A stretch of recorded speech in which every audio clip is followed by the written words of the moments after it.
Life Radio. I am your host, Nate Parks, and this is Grit for Life. So we're still doing our hero workshop. We're actually in week 3, day 2. And if you're not familiar with what our workshops are, check our Facebook group out, Grit for Life. And GRIT is an acronym. And check us out and see what we're all about. We do these workshops 4 times a year. They're 4 weeks long, Monday through Friday, mind, body, and soul. And actually, if you're wanting to see what our workshops are about, but you don't want to do a full 4 weeks, you just kind of want to dip your toe in a little bit, go check out our Facebook group. We're going to be launching a mini workshop. It's only going to be Monday through Friday. It's going to be for 1 week. And that's starting on February 10th.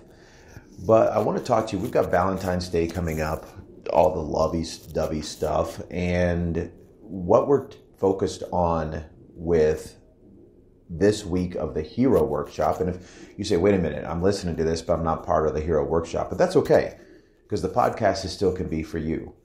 It's just that we add it into more things when it comes to the Grit for Life workshop. Also, I want to talk to you about, too, is if you are involved with Grit for Life or you're not involved, maybe you just found us through the podcast or whatever, I want you to check us out on all the different ways we are exposing Grit for Life and our mission statement of motivating the mind, building the body, and searching the soul to you. You can find us on Facebook. You can find us on Instagram. You can find us on Twitter. And you can also find us at TikTok. Now on TikTok, we are Grit Nation. So check us out there. And we have a lot of different things that we're getting out to you all to motivate you, to encourage you, to help you take that next level in life. But what I want to talk about today is learning to love yourself. That's one of the things we're focused on this week in the workshop is we look at mind, body, and soul. And this is the body week and our self-image. And I want to ask you a question. When it comes to your self-image and the way that you view yourself, there's something that I see a lot of times when I talk to people one-on-one, or whether it be at one of our live events, or whether it be through motivational podcasts, whatever it is, through email, people reach out and talk and say, hey, I really feel down. I don't have a good self-image. And one of the things that I see so many times is people get their self-image and their view of themselves and their self-worth. They actually get it from other people. Now, what kind of sense does that make? Now I understand because I've been there. I've shared my story before. I was bullied when I was in high school. When I graduated high school, I had no sense of self-worth. I did not like who I saw in the mirror. But I want you to ask yourself, why is it that we tend to get our self-worth and our body image, we gain it from other people? And so with that in mind, I want to ask you a question. I want you to pay attention to this. Who do you owe that you are willing to sacrifice your view of yourself on their altar of imagery? I'm going to ask you that again.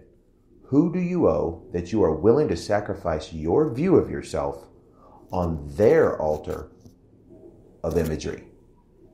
You see, the thing about it is, when we give over our self-worth and our self-image to somebody else, we are sacrificing it to their view. And who made them boss? Who are they, quote, in quotes, that they get to define perfection?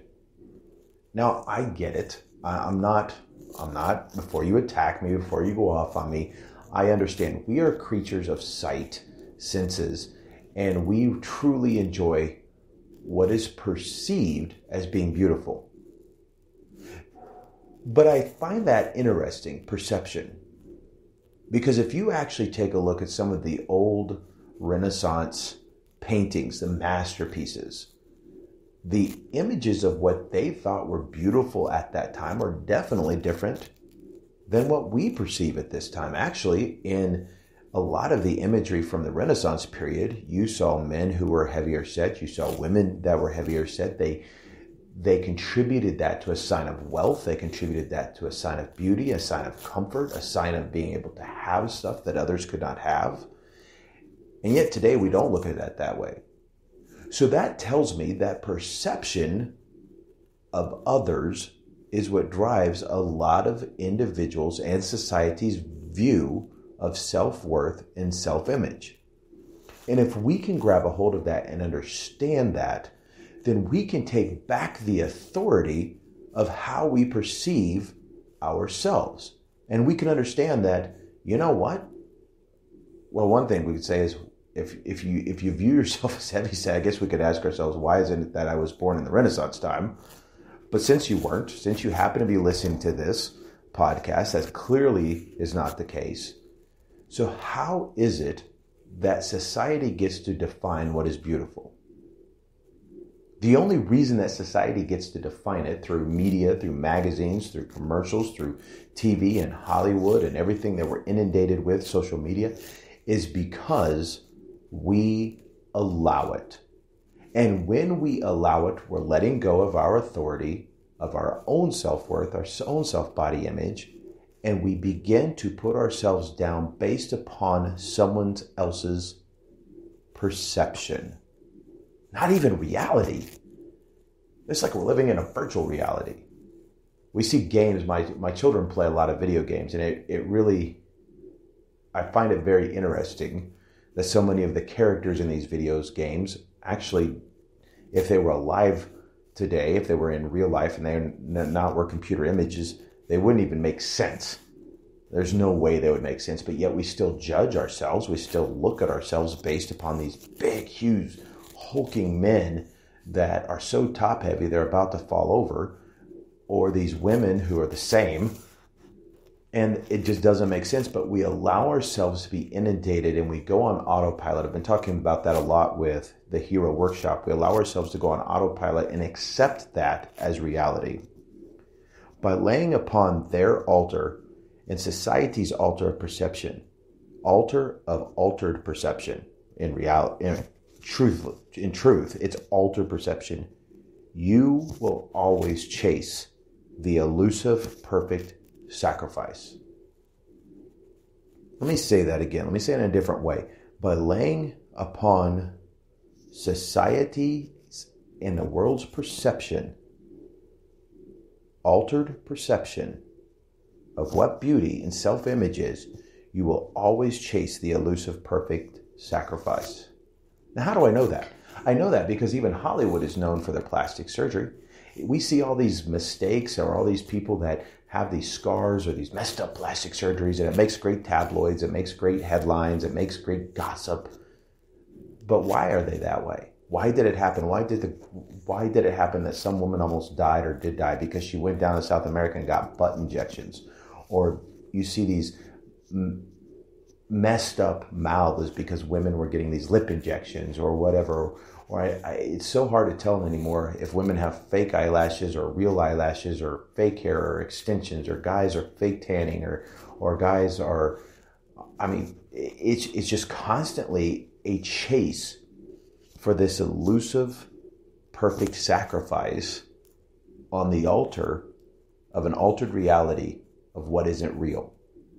And why is that? It's because it doesn't matter how much you chase perfection. If you are not satisfied, if you do not come to an understanding that you are beautiful and you were made how you are, and the things that you find not attractive are who you are.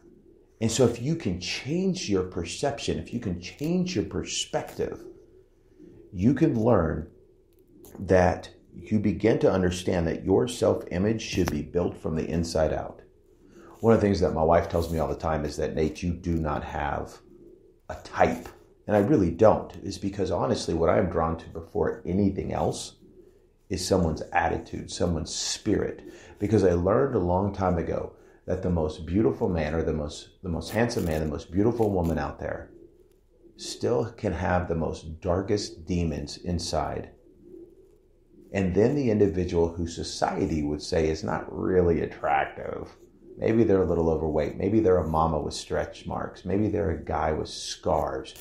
They can have the most beautiful soul, and they can shine past what reality, or what, let me say this, they can shine past what society would say is perfection. And that's why we have so many broken relationships out there, is because people are chasing the outside orientation of a false perception. They're chasing the outside orientation of a false perception. You must come to a point, and how we begin to come to the point where we can declare, I was made who I am, how I am, and I can look in the mirror and appreciate who I am, is when we can change our mind, body, and soul to align to the point where we can look in the mirror and say, you know what? With Valentine's coming up, people are saying, well, yeah, you're saying that, Nate, but you're married. I've been trying and trying and trying. I have friends of mine who have been single for years. And my heart breaks for them because I see the beautiful spirit within them, and yet they feel as if they can't compete with what they see around them. And it shouldn't be a competition, because here's what you need to understand. If you can learn to love yourself, your body image, your self-worth, and find your own worth, focus on you first. When we begin to fall in love with ourselves, then the right person at the right time, at the right place, will run into us and fall in love with us for who we are. You understand that? The reason that so many people are not finding the relationships is not because you aren't what society says is beautiful. It is because you haven't taken the time out to learn to love yourself and be able to look in the mirror with your skinniness, or your rolls, or your curves, or your stretch marks, or your scars, or your freckles, or your balding, whatever it is. You ever had those couples where you see someone that society says is really attractive, and then you see someone that society says is not so attractive? And the first instinct you come across in your mind is you ask yourself, how in the world did they get together? I would venture to say most likely it's because those two people have fallen in love with themselves first, and they're able to see the true beauty. Because I'm going to tell you, you've heard this before. I don't care how much Botox you get. I don't care how much plastic surgery you get. All of that is fake. The body will begin to break down. The body will begin to get old no matter how much you try to avoid it. But the soul, the essence of a person, is what will change until death comes knocking on our door. So what I want you to do is I want you to stand up and declare that I am a canvas of unique value and beauty.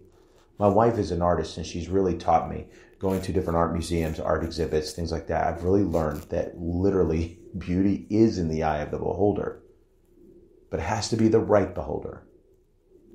And if you are out there trying to make yourself attractive to somebody that can't see your beauty and who you are, that what that means is you are literally sacrificing your view of yourself, your self-worth, your image on the altar of a false facade. So today I want you to write out the things that you enjoy. I know, let's be corny. Sunsets, long walks, and dogs. But if that's what you enjoy, that's what you enjoy. And find the happiness in that. Find the beauty in that. Find the beauty in the sunset again. Find the beauty in dancing in the rain again.